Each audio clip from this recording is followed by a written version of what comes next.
72 জন মানুষের উপর যদি শুধু মার্চ করে যায় তাহলে সব মরুভূমির জমির সঙ্গে সব মিশে যাবে। সম্মানিত উপস্থিতি, ইমাম হুসাইন রাদিয়াল্লাহু তাআলা আনহু তিনি যুদ্ধ করতে কখনো রাজি নন, কিন্তু তারা যুদ্ধ করতে তারা বাধ্য করলো। ইসলাম কোনদিন আগে লড়ে নাই। কাফেররা যখন আক্রমণ করেছে, আক্রান্ত যখন হয়েছে, তখন ডিফেন্স করেছে, তখন প্রতিহত করেছে। কথা বলেন ঠিক কিনা? সম্মানিত উপস্থিতি, শেষ পর্যন্ত এদিন যুদ্ধ করতে বাধ্য হলো ইমাম হুসাইন রাদিয়াল্লাহু তাআলা আনহু। তাহলে কিছুই নাই, তাদের সৈন্য কম, অস্ত্র কম, সবই কম, কিন্তু ইমাম হুসাইন নবী পরিবারের 72 জন মানুষের ঈমান ছিল মজবুত ঈমান। কথা বলেন ঠিক কিনা? 32 জন শিশু আর নারী তাঁবুর ভিতর রয়ে গেছে, আর 40 জন ইমাম হুসাইনের সপক্ষে লড়াই করবে। লড়াই শুরু হয়ে গেল, ঘোরতর যুদ্ধ শুরু হয়ে গেল। হযরত ইমাম হুসাইন রাদিয়াল্লাহু তাআলা সপক্ষে 40 জন মানুষ জোহরের নামাজ আসতে না আসতে 40 জন মানুষ মরণ করলে। এতে পক্ষ থেকে ওয়াদা দেওয়া হয়ে গেল। এটি ওয়াদা ছিল ইমাম হুসাইনের পক্ষে আর কোনো কেউ নাই। ওই যে তাঁবুগুলি রয়েছে, শিশু আর নারী, ওই শিশু আর নারী যে তাঁবুর ভিতর রয়েছে, তাঁবুগুলিতে আগুন জ্বালিয়ে পুড়িয়ে শেষ করে দাও। নাউজুবিল্লাহ, নাউজুবিল্লাহ। আজও এরকম হয় না, আজও হচ্ছে এরকম ফিলিস্তিনিতে।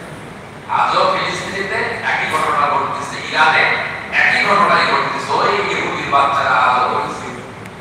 সম্মানিত উপস্থিতি, ইমাম হুসাইন রাদিয়াল্লাহু তাআলা আনহু পিতার তরবারি ছেড়ে খোদা আলী, আল্লাহ পাক যে আলীকে কাফেরদের জন্য ভাগ করে পাঠিয়ে দিয়েছিল, হযরত আলীর তরবারি, পিতার তরবারি নিয়ে হযরত হুসাইন রাদিয়াল্লাহু তাআলা আনহু যুদ্ধের ময়দানে যাবেন।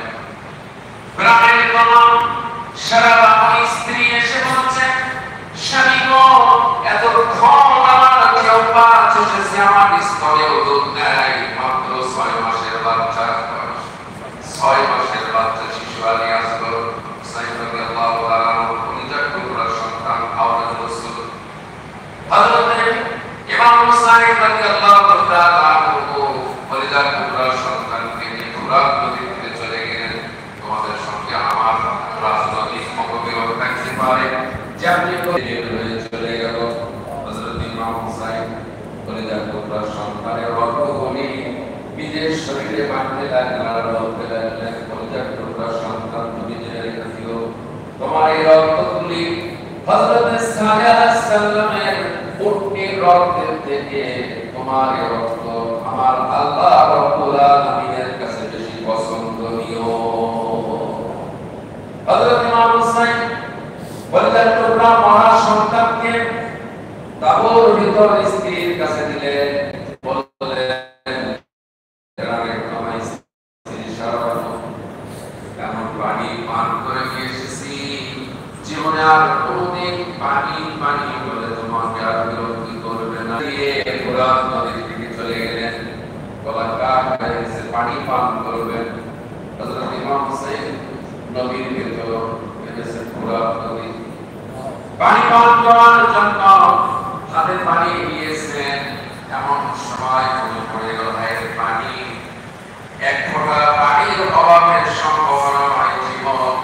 আওলাদ রাসূল দুনিয়া থেকে বিদায় নিয়ে চলে গেল, আমি কি করে পানি পান করি? হাত পা হয়ে গেল, পানির জায়গায়